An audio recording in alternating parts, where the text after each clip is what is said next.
Hello friends, দেখো আজকে কি বাজার করে এনেছে। আজকে সানডে স্পেশাল বাজার। দেখো এখানে আছে বড় আর ট্যাংরা মাছ, নদীর না গঙ্গার।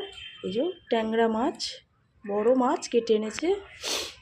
আর এখানে আছে চিংড়ি, এই যে ওটা সবজি টবজি খাওয়ার জন্য চিংড়ি এনেছে। আর এনেছে এখানে mutton, Sunday special 1 KG mutton এই এনেছে।